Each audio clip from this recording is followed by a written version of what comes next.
ফার্স্টে এটার ভিতরে আপনারা এই ড্রাইভিং হুইলটা পেয়ে যাবেন।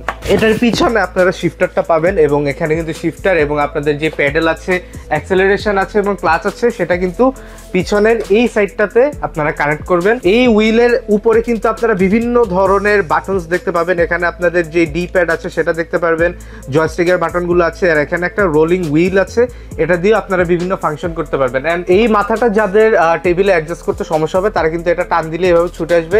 এই হচ্ছে সেই প্যাডেল, অ্যাক্সেলারেশন এবং ক্লাচের যেই স্লিপারিংটা সেটা। এবং এখানে কিন্তু আপনারা টোটাল 3টা পাবেন, একটা থাকবে ক্লাচ, একটা থাকবে ব্রেক, একটা থাকবে অ্যাক্সেলারেশন। অ্যান্ড এটা কিন্তু মেটালের তৈরি এবং এটা কিন্তু খুবই হেভি। আপনারা যারা ফ্লোরে এটা রাখবেন, রেখে পা দিয়ে প্রেস করবেন, আপনাদের মনে একটা ভয় থাকতে পারে যে প্রেসের সাথে এটা সামনে চলে যাবে। আসলে এমনটা হবে না, কারণ এটা খুবই হেভি অ্যান্ড মেটালের তৈরি এবং অনেকেই যারা এটা ইউজ করে তারা এমন কোনো কমপ্লেইনও দেয় নাই।